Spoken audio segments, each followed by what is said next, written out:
कृष्ण, मैं तो बहुत कम तैयारी के साथ ये एग्ज़ाम दे रही हूँ। पता नहीं क्लियर होगा या नहीं होगा। मुझे हमेशा से ऐसा लगता था कि इंटरव्यू के अंदर मेरे नंबर बहुत अच्छे आएंगे। इंटरव्यू में मेरे नंबर बहुत कम थे, सिर्फ 151 नंबर। और उस चीज़ को मुझे थोड़ा सा शॉक लगा। जब भी आपको ऐसा लगे कि मेरी तैयारी बहुत अच्छी नहीं जा रही, तो मैं किससे पूछूंगी कि मेरे को क्या करना चाहिए, क्या मुझे और पढ़ना चाहिए या मुझे और टेस्ट पेपर करने चाहिए। आपकी शर्ट में कितने बटन हैं, आप कितनी सीढ़ियां चढ़कर आए हैं, या अंडा आया है या मुर्गी आई पहले। अगर आपको ये सारे सवाल लगता है कि यूपीएससी के इंटरव्यूज में ऐसे सवाल पूछे जाते हैं, तो शायद नहीं। हो सकता है कि किसी पैनल ने ये देखा हो कि कैंडिडेट ने जब सारे जवाब दे दिए तो एक सेल्फ अवेयरनेस या उस व्यक्ति की प्रेजेंस ऑफ माइंड को चेक करने के लिए हो सकता है कुछ ऐसे अटपटे सवाल पूछे गए हों। लेकिन आम इंटरव्यूज में ऐसा नहीं होता। तो आज मैं अपनी लाइफ जर्नी के साथ साथ 2-3 मुद्दे एड्रेस करना चाहूँगी। पहला, कि जो इंटरव्यू बोर्ड है वो क्या देखता है एक कैंडिडेट के अंदर, और दूसरा कि बहुत सारे जो कैंडिडेट्स होते हैं उन्हें स्ट्रगल्स बहुत बड़ी लगने लगती है। उन्हें ऐसा लगने लगता है कि यूपीएससी की तैयारी के अंदर वो बहुत स्ट्रगल कर रहे हैं, बहुत सारे चैलेंजेस आ रहे हैं। किस तरीके से उनको बदला जाए, उन चैलेंजेस को अपॉर्चुनिटी में बदला जाए, उस तरीके के बारे में मैं बात करूंगी। नमस्कार दोस्तों, मेरा नाम है डॉक्टर तनु जैन। मैं AFHQ बैच 2015 से हूँ, armed forces headquarter civil services. So मेरी कहानी शुरू होती है जब दिल्ली 6 के सदर बाजार के इलाके, बहुत ही भीड़ भाड़ वाले इलाके के अंदर मेरा जन्म होता है, एक जैन मिडिल क्लास फैमिली में। और वहाँ पर जैसे कि फैमिलीज में होता है कि पढ़ाई पर मेरा तो बहुत ज़्यादा ध्यान नहीं था। अक्सर खेल कूद और बाकी एक्स्ट्रा करिकुलर एक्टिविटीज़ के अंदर ही मेरा ज़्यादातर ध्यान रहता था। और पढ़ाई के प्रति ओरिएंटेशन मुझे लगता है शायद 12th के बाद ही मुझ में आया। लेकिन एक चीज़ थी जिसने मुझे बचपन से मोटिवेट किया, वो थी मेरी मदर की एक सवाल कि तुम्हें बड़े होकर क्या बनना है। तो वो जो सवाल था उसने मुझे कॉन्स्टेंटली मोटिवेट किया और ये सोचने पे मजबूर किया कि मुझे आखिर बनना क्या है। शायद उसकी क्लैरिटी मुझे 12th तक भी नहीं थी। मैंने मेडिकल साइंस ले लिया था, लेकिन मुझे नहीं पता था मुझे कौन सा डॉक्टर बनना है, किस तरीके का डॉक्टर बनना है। आगे चल के मैंने BDS किया सुभारती मेडिकल कॉलेज से। और फिर शुरुआत होती है मेरी यूपीएससी की जर्नी की।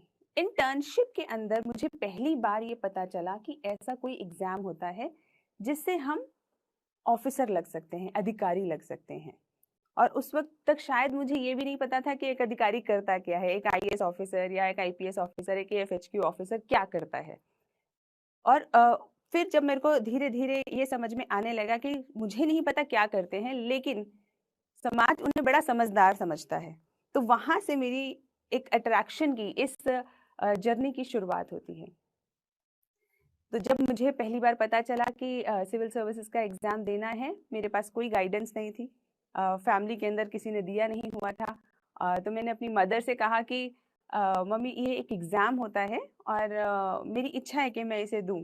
तो जैसा कि हम हमेशा करते थे, मेडिकल के समय में भी किया था, तो मैं और मेरी मम्मी नई सड़क, एक जहाँ पे बहुत सारी किताबें मिला करती हैं, हम नई सड़क चले गए और वहां जाके सबसे पहले जो हमने काम किया वो किया, वहां से यूपीएससी की 2-4 किताबें खरीद ली। और वो शायद सबसे ज्यादा अनयूजफुल किताबें थी, लेकिन हमने खरीद ली और उसी से मैंने अपनी तैयारी शुरू करी। फिर जैसे कहते जहाँ चाह होती है वहां राह होती है, दोस्त मिलते गए, कारवा बनता गया, नए नए लोग, नए नए फ्रेंड्स मिले जिन्होंने मुझे धीरे धीरे करके गाइड किया। और मैंने अपना पहला अटेम्प्ट 2 महीने की तैयारी में दिया। तो जब मैं अपने कई दोस्तों से मिलती थी तो वो अक्सर मुझे बताया करते थे कि नहीं, 2 साल की तैयारी लगती है यूपीएससी का प्रीलिम्स क्लियर करने में। पहले आप जीएस की कोचिंग करेंगे, फिर आप पूरा साल कोचिंग करेंगे, उसके बाद आप तैयारी करेंगे, सेल्फ स्टडी करेंगे, और फिर जाके आप कहीं प्रीलिम्स का एग्जाम देंगे, तब आप क्लियर कर पाएंगे। तो शुरुआत में तो मैं थोड़ा डर सी गई थी कि मैं तो बहुत कम तैयारी के साथ ये एग्जाम दे रही हूँ, पता नहीं क्लियर होगा या नहीं होगा। लेकिन मैंने सोचा बहुत सारे अटेम्प्ट हैं, चलो दे देते हैं, एक अटेम्प्ट तो देते हैं। और मैंने बहुत जी तोड़ तैयारी करी और 2 महीने के अंदर ही मेरा प्रीलिम्स क्लियर हो गया। ये मैं आपको इसलिए बता रही हूँ क्योंकि बहुत बार अक्सर बच्चे इस कॉन्फिडेंस को लूज कर जाते हैं कि दुनिया क्या कह रही है। दुनिया कह रही है कि तुमसे नहीं होगा, दुनिया कह रही है कि जो ये तैयारी है ये 2 साल में होती है, 2 दिन में नहीं होती या 2 महीने में नहीं होती। ये सब दुनिया कह रही है, ये वो नहीं है जो आपके लिए जरूरी है। क्यों? क्योंकि आप अपनी कैपेबिलिटी को, अपनी आपकी जो इच्छा शक्ति है, आपकी जो मेहनत है, वो सिर्फ आप जानते हैं, वो दुनिया नहीं जानती। तो अगर आप किसी भी तरीके से ये विश्वास करके उनके हिसाब से अपनी तैयारी को चालू रखेंगे तो कहीं ना कहीं फर्क आ जाएगा। तो इसीलिए अच्छा है कि आप अपने आप पे विश्वास करके इस तैयारी को जारी रखें। तो मैंने जब 2 महीने में प्रीलिम्स क्रैक किया तो उस वक्त शायद मुझ में थोड़ा कॉन्फिडेंस बढ़ गया कि हाँ, मैं ये एग्जाम निकाल सकती हूँ, मैं ये एग्जाम को क्रैक कर सकती हूँ। लोग अक्सर पूछते हैं कि आपने उन 2 महीनों में कैसे तैयारी करी कि आपने प्रीलिम्स क्रैक कर लिया। तो मैं कहती हूँ कि मैंने सिर्फ बेसिक बुक्स सबसे पहले ख़त्म करी। अक्सर क्या होता है, जो लोग यूपीएससी की तैयारी कर रहे होते हैं तो मन में एक मिथ बैठ जाता है कि पता नहीं कितनी एक्स्ट्रा ऑर्डिनरी तैयारी करनी है, शायद 100-200 किताबें पढ़नी होती होंगी, उसके बाद शायद जाके एग्ज़ाम क्लियर होगा। लेकिन मेरा खुद का एक्सपीरियंस रहा है, मैंने जितनी बार प्रीलिम्स दिया, क्लियर किया, मैंने 4 इंटरव्यूज़ दिए।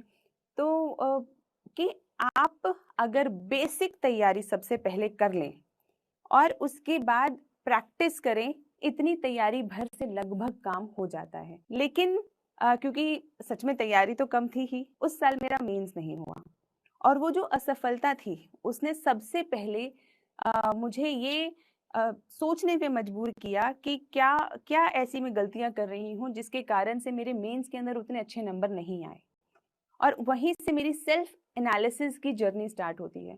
मैंने एनालाइज किया कि किस किस जगह पर मैंने अपने तैयारी को अप टू डेट नहीं रखा, कहाँ कहाँ पे मैंने मेरे आंसर राइटिंग्स के अंदर प्रॉब्लम है, क्या मैंने मॉक टेस्ट कम दिए हैं।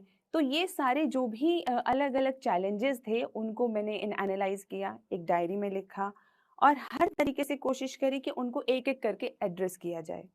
So this is one of the ways जहाँ पे आप दुनिया से एक वैलिडेशन नहीं मांगते, दुनिया से अपने सवालों के जवाब नहीं मांगते, आप अपने आप से उन सवालों के जवाब देने की, खोजने की कोशिश करते हैं। And this is what I always tell aspirants also कि जब भी आपको ऐसा लगे कि मेरी तैयारी बहुत अच्छी नहीं जा रही, तो मैं किससे पूछूंगी कि मेरे को क्या करना चाहिए, क्या मुझे और पढ़ना चाहिए या मुझे और टेस्ट पेपर करने चाहिए। ठीक है, जो सामने वाला व्यक्ति है आपको थोड़ा सा गाइड कर सकता है, लेकिन दिल की सच्चाई से अगर आप पूछेंगे, अपने आप से अगर आप पूछेंगे, तो हमें अक्सर हम सबको पता होता है कि हमारी तैयारी किस लेवल की है। क्या हमने पढ़ाई ईमानदारी से नहीं करी है, या हम सिर्फ दूसरों को दिखाने के लिए पढ़ाई कर रहे हैं, या हम पढ़ाई तो कर रहे हैं लेकिन क्या हम अपने सेल्फ इवैल्यूएशन पे, सेल्फ एनालिसिस पे उतना ध्यान दे रहे हैं या नहीं दे रहे हैं। तो ये सब हमारे मन को, हमारी अंतरात्मा को पता होता है। तो जहाँ सबसे पहला जो सवाल होने चाहिए आपके, वो आपकी अपने आप से होने चाहिए और वहीं से आपको जो चैलेंजेस नजर आए उन्हें आप एड्रेस करें। तो जब मैंने अपने चैलेंजेस, आंसर राइटिंग के चैलेंजेस को ओवरकम किया, तो बिल्कुल ओवरकम करते ही मेरा मेंस क्लियर भी हो गया। नेक्स्ट अटेम्प्ट के अंदर प्रीलिम्स क्लियर हुआ, फिर मेंस क्लियर हुआ। और मुझे हमेशा से ऐसा लगता था कि इंटरव्यू के अंदर मेरे नंबर बहुत अच्छे आएंगे, क्योंकि स्कूल के समय से ही डिबेट्स में पार्टिसिपेट करना, स्पीचेस देना, दोस्तों के साथ बात करना, तो मेरे को अक्सर और राष्ट्रीय अंतर्राष्ट्रीय मुद्दों पर हमेशा से मेरे को ऐसा लगता था कि मुझे जानकारी है। और यही शायद वो सब क्राइटेरियाज थे जो उस वक्त तक मुझे लगते थे कि एक पर्सनालिटी का हिस्सा है आपके, वो आपकी अपने आप से होने चाहिए और वहीं से आपको जो चैलेंजेस नजर आए उन्हें आप एड्रेस करें। तो जब मैंने अपने चैलेंजेस, आंसर राइटिंग के चैलेंजेस को ओवरकम किया, तो बिल्कुल ओवरकम करते ही मेरा मेंस क्लियर भी हो गया। नेक्स्ट अटेम्प्ट के अंदर प्रीलिम्स क्लियर हुआ, फिर मेंस क्लियर हुआ।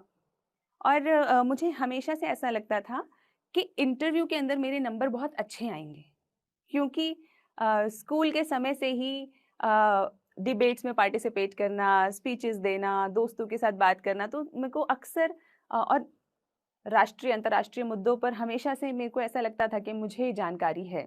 और यही शायद वो सब क्राइटेरियाज थे जो उस वक्त तक मुझे लगते थे कि एक पर्सनालिटी का हिस्सा होते हैं। और जब मैंने अपना पहला इंटरव्यू दिया, उसके बाद मुझे ऐसा लगा कि शायद इस साल तो मेरा सिलेक्शन हो ही जाएगा, अब तो बस टॉप रैंक्स में आने की देरी है। लेकिन जब रिजल्ट आया तो मुझे समझ में आया कि सिलेक्शन तो हो गया, लेकिन इंटरव्यू में मेरे नंबर बहुत कम थे, सिर्फ 151 नंबर थे। और उस चीज़ को मुझे थोड़ा सा शॉक लगा, मुझे एक शॉक लगा कि इंटरव्यू में जिस चीज़ के ऊपर मैं काउंट कर रही थी उसके अंदर मेरे इतने कम नंबर। और फिर जब मैंने अपना अगला अटेम्प्ट दिया तो जैसा कि मैंने पहले मेंस के साथ अपनी एक प्रोसेस को दोहराया था, वैसा ही मैंने इंटरव्यू के साथ किया। I started a journey of self evaluation, जहाँ पे मैंने ये जानने की कोशिश की कि कहाँ कहाँ पर्सनालिटी के कौन से ऐसे पॉइंट्स होते हैं जिन पर हमें ध्यान देना चाहिए, जो यूपीएससी को चाहिए। और इसके लिए सबसे अच्छा तरीका है कि जिस किसी ऑफिसर को आप आइडलाइज करते हैं, जिस किसी बड़े अधिकारी को आप देखते हैं, आप ये देखिए कि उनकी पर्सनालिटी कैसी है, वो किस तरीके से बात करते हैं। तो वो जो बात करने का तरीका है, वो जो पर्सनालिटी है, वो आपके लिए गाइडेंस बन सकती है। मैंने तो वहीं से गाइडेंस ली।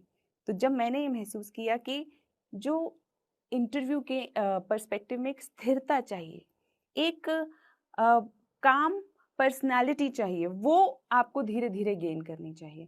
क्योंकि हमें गली में अंकल आंटी जैसे बात नहीं करनी कि कुछ भी बिना किसी फैक्ट्स के, बिना किसी रीजन के, बिना किसी एनालिसिस के अगर हम बात करते हैं तो वो कैसी बात हो जाती है, वो एक गली की बात हो जाती है, जैसे हम गलियों में बात करते हैं, किसी दोस्त से बात करते हैं।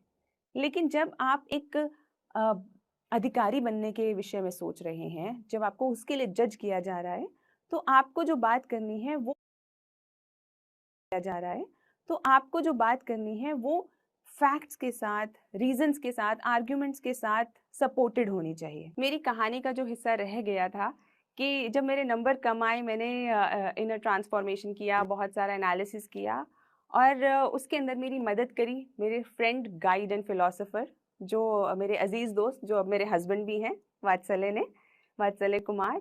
और हम दोनों ने बहुत काम किया इस पे। और उसके बाद जब मैंने इंटरव्यू दिया तो मेरे 200 नंबर आए, एंड